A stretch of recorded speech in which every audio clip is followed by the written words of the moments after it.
Alright, now, Commander Shepard, I guess, is technically Captain Shepard.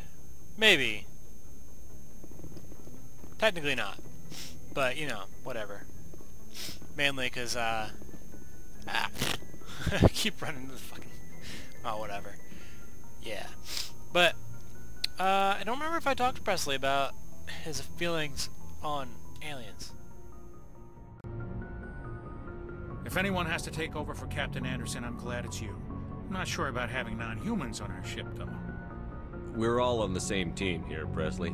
With all due respect, sir, that's what they said about Nihilus. Look how that turned out. I'm in charge here, Presley. I decide if we have non-humans on this vessel. Yes, sir. Understood, sir. Speak freely, Presley. I want to know if you have a problem with non-humans. It's not that, Commander. Humanity has always handled its own problems. Saren attacked one of our colonies. We should be the ones to stop him. We don't need their help. Some people think asking for help is a sign of weakness. That's just being stupid and stubborn. No matter how strong you are, allies can make you stronger. I guess so. Maybe I'm just stuck in the old ways of thinking. But don't worry, Commander. This won't be a problem. Carry on, Presley. Okay, so Yes, I don't sir. actually remember if I did all that part stuff before, but now we have. So now I should remember, just because that's an interesting little bit, you know, that he doesn't like aliens. It's just kind of interesting little dealy. It's a new character trait for him, you know. Let's see, is Caden gonna say anything to me this time?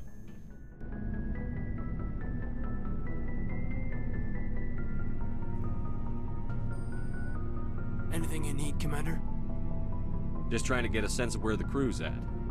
Thoughts? I've wasted enough of your time for now, Commander. We'll have time for personal debriefings later. What's your opinion on the last mission? I don't see how we could have done things any better. At least not without getting to Eden Prime sooner.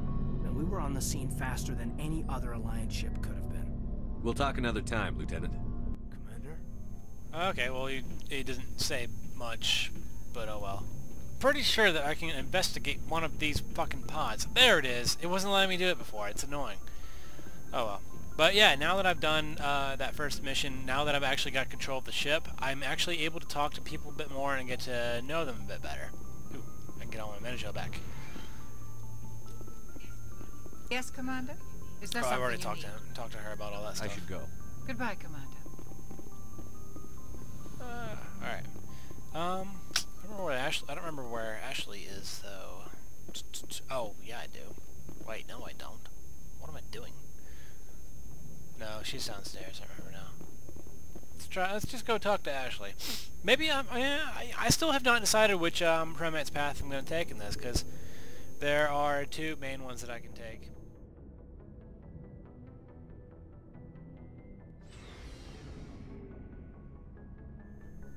Don't you just hate it when you have to sneeze and you know you're gonna sneeze and you really want to hold back and sneeze and you just realize that nope, it's coming up.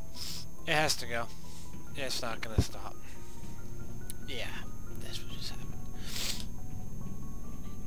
Commander? Do you have a few minutes to talk one-on-one? I'm sorry, Commander. I need to get my duties squared away. I wouldn't mind talking more later, though. Dismissed, Chief. Sir. I don't think that she's gonna say anything right now. Let's see, how many... I think it's funny that in this game, they start you off with almost all of the characters. Yeah. Because that's, what, six extra characters? Yeah. Nice ship you've got, Shepard. What can I do for you? What's your story, Rex? There's no story. Go ask the Quarian if you want stories. You Krogan lived for centuries. Don't tell me you haven't had a few interesting adventures. Well, there was this one time the Turians almost wiped out our entire race. That was fun. I heard about that. You know, they almost did the same to us. It's not the same. It seems similar enough to me. So your people were infected with a genetic mutation? An infection that makes only a few in 1,000 children survive birth? And I suppose it's destroying your entire species? I suppose it isn't all the same. I don't expect you to understand, but don't compare humanity's fate with the Krogan. Sorry, Rex. I wasn't trying to get you upset. Your ignorance doesn't upset me, Shepard. As for the Krogan, I gave up on them long ago. The genophage infected us, but it's not what's killing us.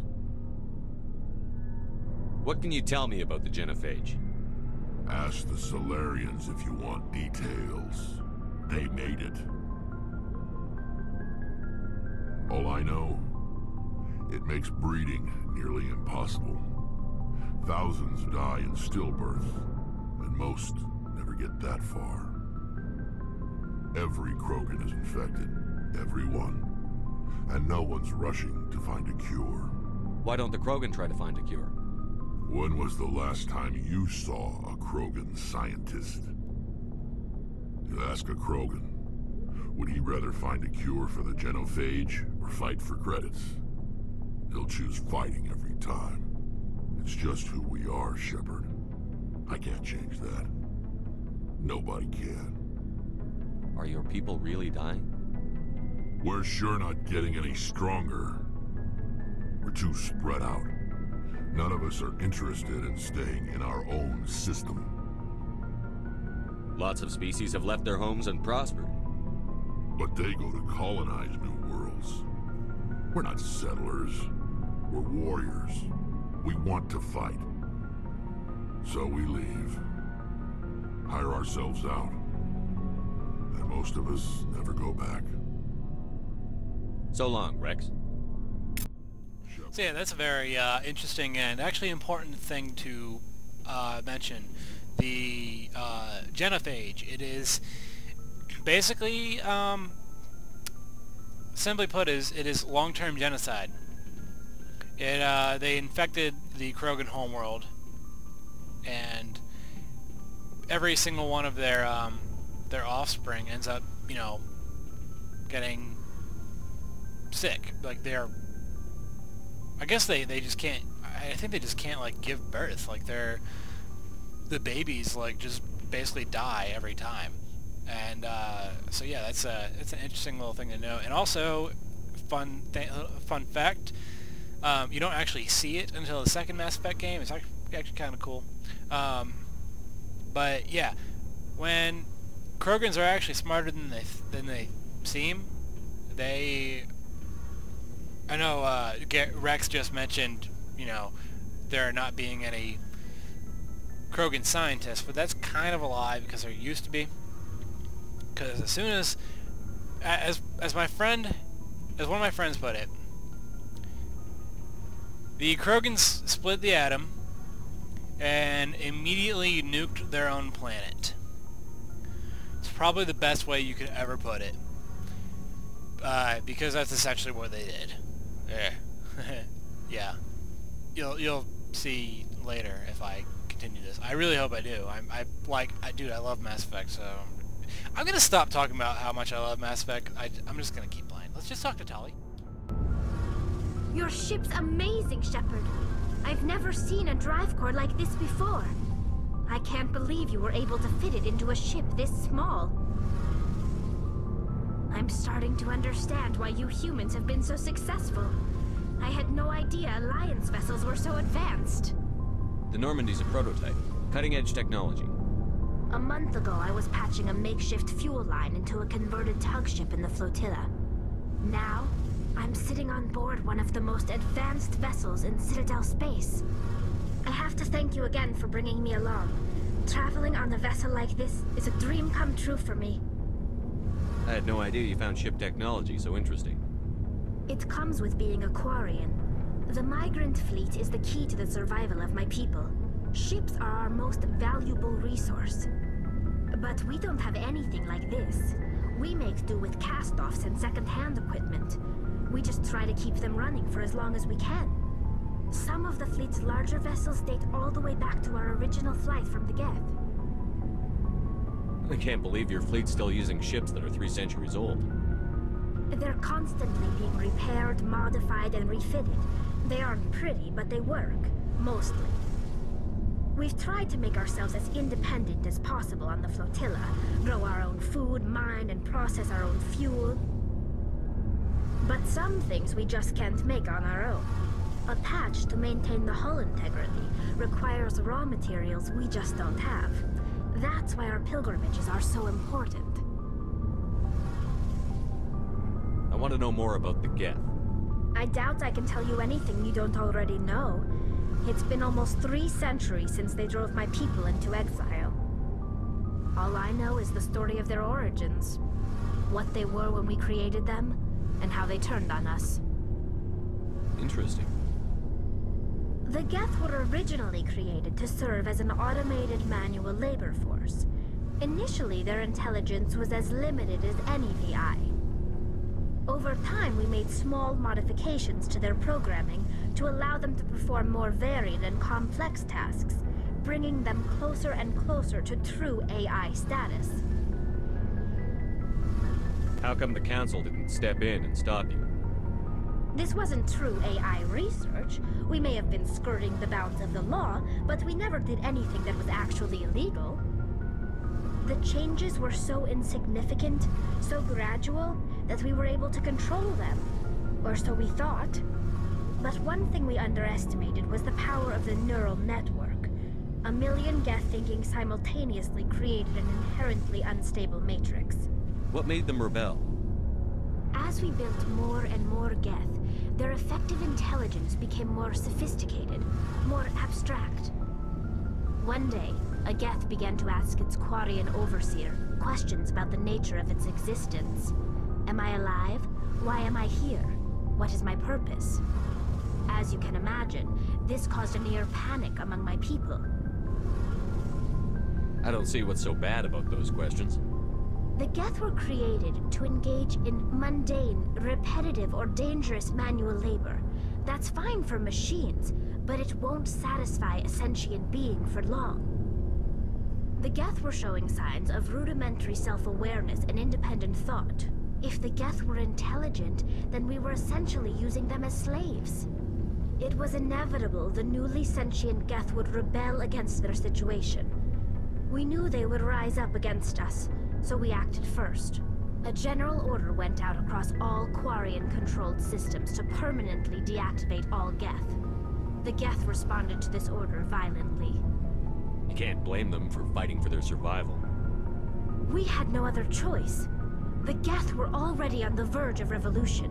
By acting quickly, we had a chance to end the war before it began. The hope was that most of the Geth would still be little more than machines, incapable of organized resistance. But they had progressed much further than anyone anticipated. The war was long and bloody. Millions upon millions of Quarians died at their hands. In the end, we were forced to flee our own homeworld.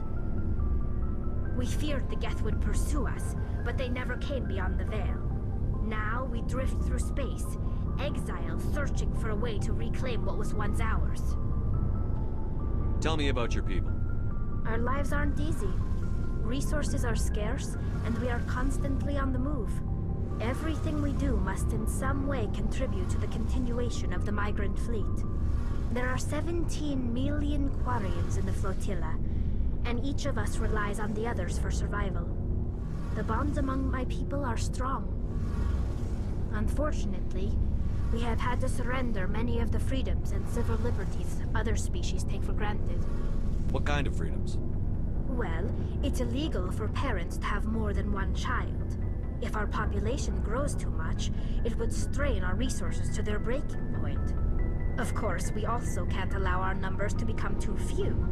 If our population is in decline, the rule against single births is temporarily repealed.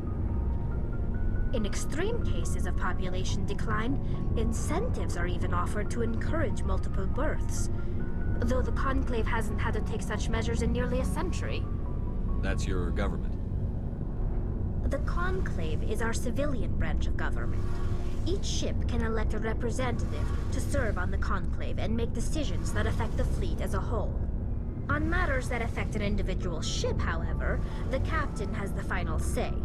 It's a tradition that dates back to the early days, when the fleet was governed by martial law. Fortunately, most captains nowadays are smart enough to have an elected council from their crew to give them advice and guidance. So the ultimate power rests with elected officials.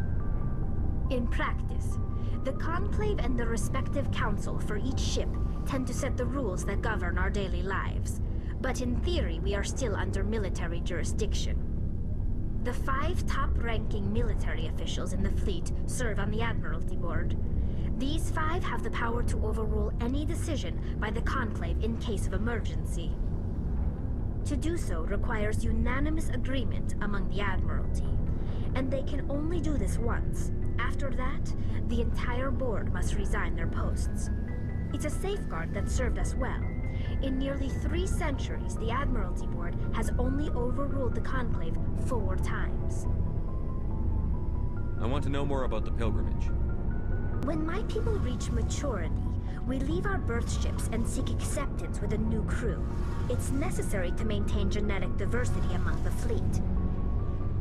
But no ship wants to accept someone who will be a burden on them. So, to prove our worth, we embark on a pilgrimage. We set out alone, leaving the flotilla and our families behind us. We only return once we have found something of value we can bring back to the fleet. This is presented as a gift to the captain of the respective ship we wish to join. If the gift is accepted, we are welcomed into the crew.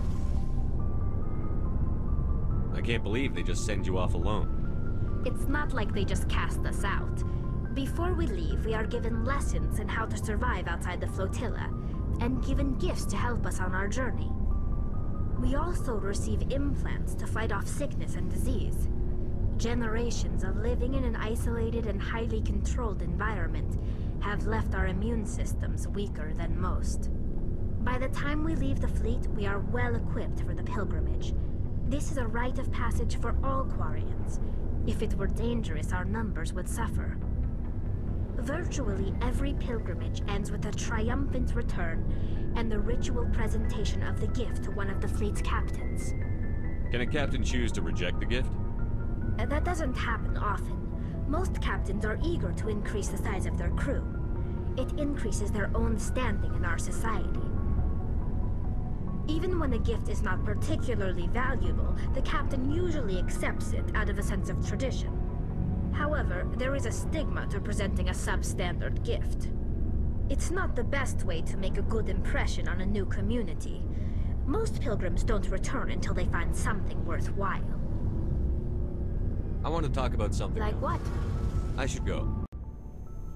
See you later. Okay, so I should just apologize right now. I know that was a lot of information, and I know I just kept picking all of the options. But there is a reason for that. This is, and I'm going to leave the view like this because it's pretty. This is my 4th playthrough of this game. I know a lot of stuff about these games. I mean, I've beaten this game 3 times, beaten the second one 2 times, beaten the third one 1 time. So yeah, and that's just because of the time that they've each been out. I'm a huge fan of all these games. Though not the best player, just because I'm a reckless person, just inside and out. I mean, I've done some fucked up, stupid things. I've been punched in the face, because, yeah, that doesn't happen to everybody. But yeah. The Geth are important, especially to this game. I do really, however, like that the Geth story gets told throughout all 3 games, and that's pretty awesome to me, because it's a very, very big story. There's a little more. It's a little more elaborate than it seems at first. At first, it's just like, oh yeah, they invented some insanely intelligent AI, and it rebelled, and it pulled some bullshit, and now they're exiled from their own planet. Yeah, that's essentially the idea. But there's a lot more to it than that. It comes full circle. But yeah, there's a couple other things I wanted to mention. Just random things I was thinking of when Tali was talking. I really, really like the conversation choices, like the way they do it in this game. Because a lot of games, it'll be like, it gives you one choice and your character says exactly that. But instead, like for the thing that made me think about this was, talking about when you left, she was talking about some of the ships were from when they originally started the flotilla, and the conversation choice was, well, that was 300 years ago, and when I clicked that, Shepard said, you're still using ships that are 3 centuries old, which is the same. It's a different way of saying the same thing, which I find actually also really interesting, because it kind of keeps it fresh, and it keeps it, it's not completely entirely stale. It's not just like, yeah, this is exactly what you're gonna say. You don't say exactly that. So yeah, that's another thing I just wanted to point out. And then one other, and I will probably bring this up again later when it actually becomes relevant. This is irrelevant right now, but it was on my mind. I feel like they rushed certain parts of this game. There are, like I said, there are technically 4 romance paths. There are 2 romance paths for each character. If that makes sense. For each gender, Shepard. 1 male, 1 alien, 1 female, and then the other one is the female with the alien. But yeah,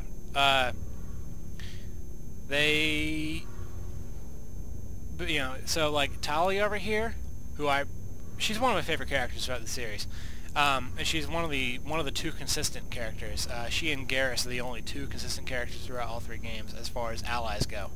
But they mention in this game 2 races that you never see in this game. 2 alien races known as the Batarian and Vorcha. Batarian are assholes, Vorcha are retards. That's pretty much the best way I can describe it. But yeah, they mention them, you never see them. You see them in the second game, and they fucking make up for their non-existence in this game. They're everywhere. But it's interesting still. So yeah, this has gone on for long enough. I think this is actually the first time I'm actually going to end one of these episodes. I actually kind of started off this video playing it off like I wasn't going to introduce or end it. I know this is probably the longest episode, but there has been a lot of information. I'll probably have left a message in the thing of where you can stop watching if you don't want the extra information I'm going to say. But yeah. Thanks for watching, and next episode I'm going to record right away because I'm probably going to play this for a couple hours. So, see you guys next time.